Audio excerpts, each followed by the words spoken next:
ओम शांती। आज आहे 27 मे 2026 ची मुरली। महावाक्य आहे, गोड मुलांनो, काळाचे काळ बाबा आले आहेत तुम्हाला काळावर विजय प्राप्त करून देण्याकरिता। मनमनाभवच्या मंत्राद्वारेच तुम्ही काळावर विजय प्राप्त कराल। प्रश्न आहे, रुहानी बाबा तुम्हा रुहानी यात्रींना कोणती एक विशेष शिकवण देतात? उत्तर आहे, हे रुहानी यात्री, तुम्ही देह अभिमान सोडून देही अभिमानी बना। रावणाने अर्ध्या कल्पापासून तुम्हाला देह अभिमानी बनविले, आता आत्म अभिमानी बना। हे रुहानी ज्ञान सुप्रीम रूहच तुम्हाला देतात, इतर कोणीही देऊ शकत नाही। गीत आहे, ओम नमः शिवाय। ओम शांती। मुलांनी आपल्या बाबांची महिमा ऐकली, गायले देखील जाते उच्च ते उच्च भगवान। ते आहेत सर्व मुलांचे पिता। बाकी जे पण आहेत आपसामध्ये सर्व ब्रदर्स आहेत आणि सर्वांचा पिता देखील एकच आहेत, ते आहेत शिवबाबा। बाबांनी सांगितले आहे, माझ्या मुलांनो, भक्ती मार्गामध्ये तुम्हाला दोन पिता आहेत, लौकिक पिता आणि पारलौकिक पिता। रचयिताकडून रचनेला वारसा मिळतो, तो आहे हदचा वारसा, हा आहे बेहदचा वारसा। बेहदचे पिता तर एकच आहेत, ज्यांच्याकडून बेहदचा वारसा मिळतो, ते आहेत निराकार। त्यांचे नाव आहे परमपिता परमात्मा शिव, म्हणतात देखील शिव परमात्माय नमः। ते आहेत उच्च ते उच्च। तुमची बुद्धी निघून जाते निराकार बाबांच्या दिशेने, ते परमधाम मध्ये राहतात, जिथून तुम्ही आत्मे येता। बाबा देखील तिथेच राहतात, ते आहेतच सर्वांची सद्गती करणारे। त्यातूनही भारत तर परमपिता परमात्म्याची बर्थ प्लेस आहे। शिवजयंती देखील इथेच साजरी करतात। त्या रुहानी पित्यालाच ज्ञानाचा सागर, पतित पावन, लिबरेटर, गाईड म्हटले जाते। तेच दुःखहर्ता, सुखकर्ता आहेत, हे भारतवासीच जाणतात। हे दुःखधाम आहे, भारतच सुखधाम होता। बाबा मुलांना बसून समजावून सांगत आहेत, हे भारतवासी, तुम्ही विश्वाचे मालक होता, जेव्हा की तुमचा आदी सनातन देवी देवता धर्म होता। देवी देवतांचा धर्म श्रेष्ठ, कर्म श्रेष्ठ होते। आता हे धर्मभ्रष्ट, कर्मभ्रष्ट बनले आहेत, स्वतःला पावन देवता म्हणू शकत नाहीत। कलियुगाच्या अंतापर्यंत भक्ती मार्ग चालतो, यामध्ये ज्ञानच नसते। ज्ञानाद्वारेच सद्गती होते। सर्वांचे सद्गतीदाता बाबा जोपर्यंत येत नाहीत तोपर्यंत सद्गती होऊ शकत नाही। बाबा म्हणतात, मी कल्पाच्या संगमयुगावर येतो, यावेळी आहेच पतित दुनिया, एकही पावन नसतो। भले संन्यासी पवित्र बनतात, परंतु त्यांना पुनर्जन्म तर इथेच घ्यावा लागतो। विषातून अर्थात विकारातून जन्म घ्यावा लागेल, परत तर जायचे नाही आहे। जेव्हा चक्र पूर्ण होते तेव्हाच बाबा येऊन घेऊन जातात, याला म्हटलेच जाते रुहानी ज्ञान। सुप्रीम रूह रुहानी ज्ञान देतात। सुप्रीम रूहच ज्ञानाचा सागर, पतित पावन आहेत। बाकी शास्त्रांचे ज्ञान तर आहे भक्ती मार्ग।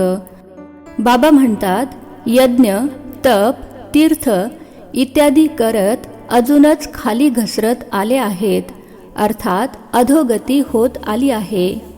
तुम्ही पहिले सतोप्रधान होता, भारतामध्ये प्युरिटी होती, तर पीस प्रॉस्पेरिटी देखील होती, हेल्थ वेल्थ दोन्ही होते। आजपासून 5000 वर्षांपूर्वीची गोष्ट आहे।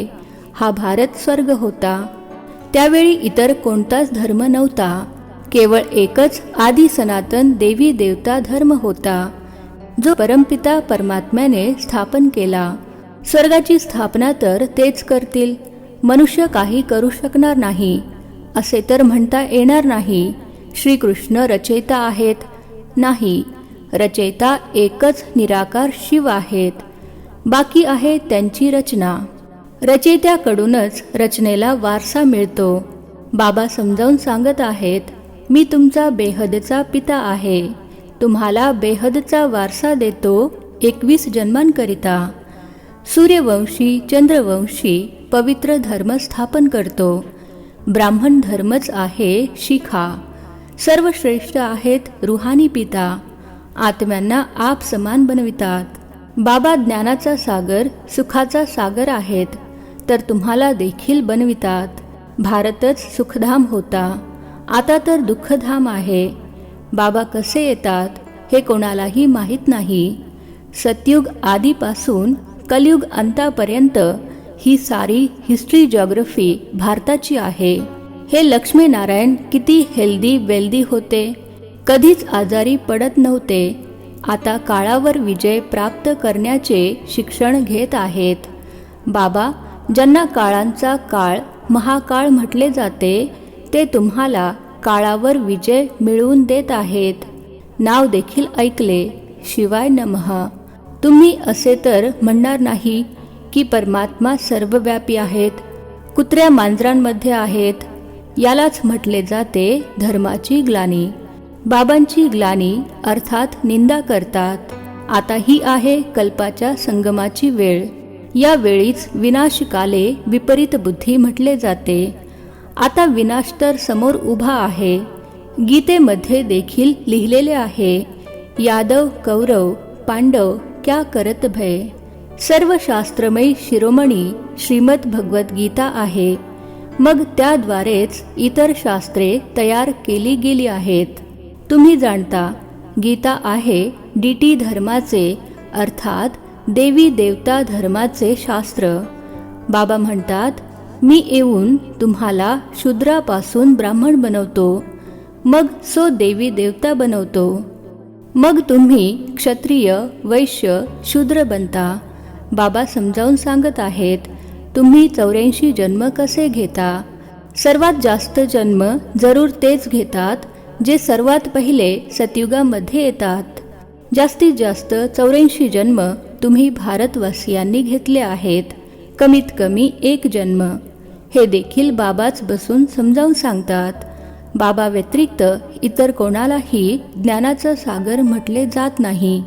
पतित पावन ज्ञानाचा सागर म्हटल्याने बुद्धी वरच्या दिशेला जाते. बाबाच सर्वांना लिबरेट करून परत घरी घेऊन जातात. सर्वांचे सद्गतीदाता एक बाबाच आहेत. अच्छा, मग सर्वांची दुर्गती कशी होते, कोण करतो. सद्गती सतयुगाला, दुर्गती कलियुगाला म्हटले जाते. बाबा म्हणतात, मी कल्प कल्प तुम्हा मुलांना येऊन सद्गती देतो. तुम्ही मुले संपूर्ण वर्ल्डची हिस्ट्री जॉग्रफी जाणता. स्कूलमध्ये तर अर्धीच हिस्ट्री जॉग्रफी शिकवतात.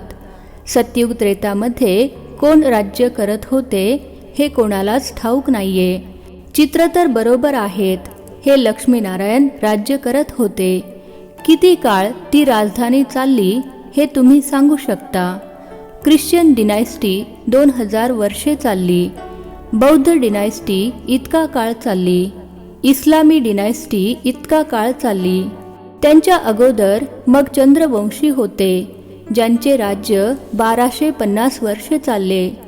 सतयुग त्रेतामध्ये फक्त सूर्यवंशी चंद्रवंशीच होते, इतर कोणताच धर्म नव्हता. तुम्हीच सूर्यवंशी चंद्रवंशी बनता. आता पुन्हा ब्राह्मणवंशी बनला आहात. हे सर्व नाटक भारतावरच बनलेले आहे. भारतच हेल आणि हेविन बनतो. इतर धर्मियांकरिता असे म्हणता येणार नाही. ते तर हेविनमध्ये असतही नाहीत. कोणाचा मृत्यू होतो तर म्हणतात स्वर्गवासी झाला, परंतु समजत नाहीत. नरकवासींना तर नरकामध्येच जन्म घ्यावा लागेल.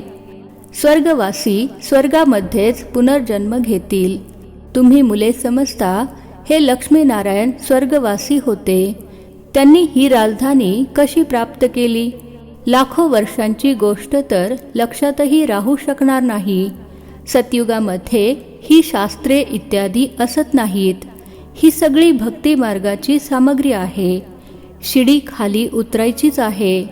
सतो प्रधानापासून सतो रजो तमोमध्ये ही शिडी उतरण्यामध्ये 5000 वर्षे लागतात। सतयुगामध्ये 16 कला संपूर्ण, मग त्रेतामध्ये 2 कला कमी। आत्म्यामध्ये चांदीची भेसळ पडते। कॉपर एजमध्ये आले तर कॉपरची भेसळ पडली। यावेळी एकदमच तमोप्रधान आहेत।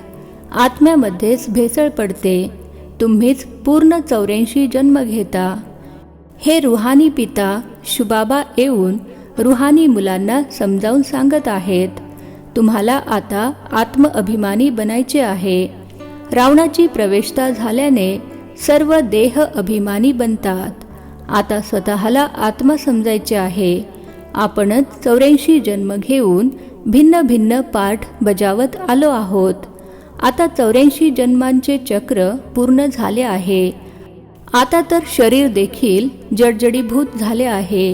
द्वापरपासून रावण राज्य सुरू होते। सतयुगामध्ये आहे रामराज्य। सतयुगामध्ये तुम्ही आत्मअभिमानी होता। द्वापर कलियुगामध्ये तुम्ही देह अभिमानी बनता। ना आत्म्याला ना परमात्म्याला जाणता। बाबा समजावून सांगत आहेत, आत्मा एक स्टार है, भ्रकुटी के बीच में चमकता है अजब सितारा। त्याला दिव्य दृष्टीशिवाय पाहिले जाऊ शकत नाही। तो अति सूक्ष्म आहे। आत्माच एक शरीर सोडून दुसरे घेते। मज आत्म्याने 84 जन्म घेतले आहेत। परमपिता परमात्मा देखील बिंदू आहेत। त्यांनाच ज्ञानाचा सागर, पतित पावन, नॉलेजफुल म्हटले जाते। परमपिता परम आत्म्यामध्येच सृष्टीच्या आदी मध्य अंताचे ज्ञान आहे। बीज रूप असल्या कारणाने त्यांना सतचित आनंद स्वरूप म्हटले जाते। बाबांमध्ये जे ज्ञान आहे ते तर जरूर ऐकवावे लागेल। हे आहे स्पिरिच्युअल नॉलेज। सर्व आत्म्यांचे पिता येऊन आत्म्यांना शिकवत आहेत, तुम्हाला आत्मअभिमानी बनायचे आहे। शुबाबा आपल्याला शिकवत आहेत, तेच नॉलेजफुल आहेत। बाबाच येऊन स्वर्गाची रचना रचतात, तुम्हाला स्वर्गाच्या लायक बनवत आहेत। हे सृष्टीचक्राचे रहस्य कोणीही मनुष्य जाणत नाहीत। बाबांनाच न जाणल्या कारणाने भारताचे हे हाल झाले आहेत। भारतामध्ये प्युरिटी होती तर पीस प्रॉस्पेरिटी होती। आता तर आहेच नरक। तर मग स्वर्गामध्ये कोणी कसे बरे जाऊ शकतील? अगदीच पत्थरबुद्धी बनले आहेत। बाबा म्हणतात, मी मुलांकरिता काही सौगात तर घेऊन येईन। तुम्हाला स्वर्गाचा मालक बनवतो। ज्यांनी कल्पापूर्वी वारसा घेतला आहे तेच आता घेतील। मनुष्यापासून देवता बनतील। वास्तविक सर्व मुले तर प्रजापिता ब्रह्माची आहेत। आता ब्रह्माद्वारेच शुबाबा रचना रचत आहेत। ब्रह्मकुमार कुमारी बनत जातात। शुबाबांकडून वारसा घेण्याकरिता पुरुषार्थ करायचा आहे। तमोप्रधानापासून सतोप्रधान बनायचे आहे। बाबा म्हणतात, मुलांनो, माझी आठवण करा तर तुमची सर्व विकर्म विनाश होतील। हे स्पिरिच्युअल नॉलेज बाबांशिवाय इतर कोणीही देऊ शकत नाही। रुहानी बाबाच आत्म्यांना ज्ञान देतात। तुम्ही रुहानी यात्रा करता। देह अभिमानाला सोडून देही अभिमानी बनता। आत्मा अविनाशी आहे। आत्म्यामध्येच पाठ भरलेला आहे। आत्मा कशी 84 जन्मांचा पाठ बजावते हे आता माहीत झाले आहे। आपण सूर्यवंशी होतो, मग चंद्रवंशी बनलो। आता पुन्हा आपल्याला सूर्यवंशी बनायचे आहे। आता बाबा सत्वप्रधान बनण्याचे शिक्षण देत आहेत। मामेकम अर्थात मज एकाची आठवण करा। भगवान वाच, गीतेचे भगवान शुबाबा आहेत, ना की श्रीकृष्ण। श्रीकृष्णाची आत्मा देखील आता शिकत आहे। अच्छा, गोड गोड खूप खूप वर्षानंतर भेटलेल्या मुलांप्रती मातपिता बापदादांची प्रेमपूर्वक आठवण आणि सुप्रभात। आत्मिक पित्याचा आत्मिक मुलांना नमस्ते। आम्हा आत्मिक मुलांचा आत्मिक पित्याला नमस्ते। धारणेसाठी मुख्य सारांश। पहिला पॉइंट आहे, रुहानी यात्रा करायची आहे आणि करवून घ्यायची आहे। स्वतःला सतोप्रधान बनविण्याकरिता एका बाबांचीच आठवण करायची आहे. आत्मअभिमानी बनण्याचा चांगल्या रीतीने पुरुषार्थ करायचा आहे. दुसरा पॉइंट आहे, काळावर विजय प्राप्त करण्याकरिता बाबांनी दिलेली शिकवण लक्षात ठेवायची आहे. स्वतःला रूह अर्थात आत्मा समजून आत्म्यांना ज्ञान द्यायचे आहे. वरदान आहे, बापदादांच्या कर्तव्याला आपला निशाणा अर्थात लक्ष बनविणारे मास्टर मर्यादा पुरुषोत्तम भव. बापदादांच्या कर्तव्याला आपला निशाणा अर्थात लक्ष बनविणारे मास्टर मर्यादा पुरुषोत्तम भव. विश्लेषण आहे, म्हटले जाते, अपनी घोट तो नशा चढे. कधीही दुसऱ्यांच्या कमाईवर आपली दृष्टी जाता कामा नये. दुसऱ्याच्या नशेला लक्ष बनविण्याऐवजी बापदादांच्या गुण आणि कर्तव्याला लक्ष बनवा. बापदादांसोबत अधर्माचा विनाश आणि सतधर्माची स्थापना या कर्तव्यामध्ये मदतगार बना. अधर्माचा विनाश करणारे अधर्माचे कार्य अथवा दैवी मर्यादा तोडण्याचे कार्य करू शकत नाहीत. ते मास्टर मर्यादा पुरुषोत्तम असतात. स्लोगन आहे, नॉलेजफुल बनून व्यर्थ प्रश्नांना स्वाहा करा तर वेळ वाचेल.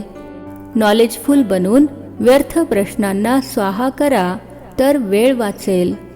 मातेश्वरीजींची अनमोल महावाक्ये, जिसका साथी है भगवान उसको क्या रोकेगा आंधी और तूफान.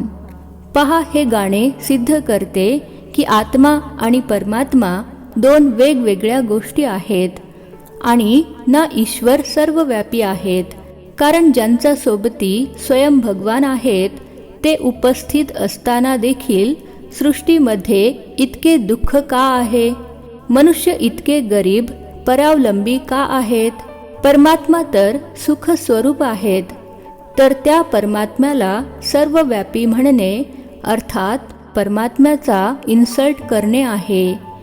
भगवंताची इथे उपस्थिती असताना दुनिया मग सुखमय असली पाहिजे की दुःखाने भरलेली. मग परमात्म्याला बोलावण्याची गरजच काय. तर यावेळी माया सर्वव्यापी आहे, ना की परमात्मा उपस्थित आहेत. परमात्मा केवळ एकदाच संगमावर येतात तेव्हाच त्यांना हाजीर नाजीर म्हणू शकतो. बाकी त्यांची आठवण सर्वांच्या हृदयामध्ये जरूर व्यापून राहिलेली आहे. शरीराला चालविणारी शक्ती तर प्रत्येकामध्ये भिन्न भिन्न संस्कार असणारी आत्मा आहे, ना की परमात्मा आहेत. आता विचार करायचा आहे की परमात्म्याची मदत का घेतली आहे. या मायेच्या तुफान चक्रीवादळांमधून पार करण्याकरिता. तर जरूर कोणते तरी मायेचे तुफान आहे ज्याला पार करण्याकरिता आपण आत्मे परमात्म्याची मदत मागतो. जर ते उपस्थित असते तर ना मायेची संकटे असती ना त्यांची मदत घेण्यासाठी आठवण करावी लागली असती. तर आम्हा आत्म्यांचा आणि परमात्म्याचा दोघांचाही पाठ या खेळामध्ये आहे. तर जेव्हा परमात्मा येतात तेव्हा त्यांची पूर्णपणे मदत घेऊन त्यांचे बनायचे आहे. तेव्हाच मायेच्या वादळांपासून मुक्त होऊ शकाल. भले ते सर्वांचे सुखदाता आहेत, परंतु जे प्रॅक्टिकलमध्ये त्यांचा आधार घेतात त्यांनाच मदत मिळते. तर त्या मुलांना एक्स्ट्रा प्राप्ती होते. भले ते या दुनियेमध्ये येऊन उपस्थित झाले आहेत, परंतु ओहो, हे आश्चर्यकारक आहे. दुनिया त्यांना न ओळखल्या कारणाने त्यांची मदत घेऊ शकत नाही. जर त्यांची पूर्णपणे सोबत घेतील तर ते मदत देण्यामध्ये प्रसिद्ध आहेत. म्हटले जाते, एक पाऊल तुम्ही पुढे या तर ते 10 पावले पुढे येतील. तर ते संपूर्ण वारसा देतात ज्यामध्ये कोणतीही उणीव राहत नाही. अच्छा, हे अव्यक्त इशारे. सदैव अचल अडोल एकरस स्थितीचा अनुभव करा. कोणताही संकल्प आला तर तो वर बाबांना देऊन स्वतः निरसंकल्प होऊन चालत रहा. विचार देणे, इशारा देणे ही वेगळी गोष्ट आहे, हलचलमध्ये येणे ही वेगळी गोष्ट आहे. तर नेहमी एक रस, संकल्प दिला आणि निरसंकल्प बनले. नेहमी हे लक्षात राहावे की मला कर्मेंद्रिय जीत बनायचे आहे. कोणत्या एखाद्या कर्मेंद्रियाचे आकर्षणसुद्धा तुम्हाला बाबांचे बनवू देणार नाही, एकरस स्थितीमध्ये स्थित होऊ देणार नाही. अच्छा, ओम शांती. नवनवीन मराठी व्हिडिओज प्राप्त करण्यासाठी सबस्क्राईब करा मराठी गॉड रिपोर्ट चॅनलला.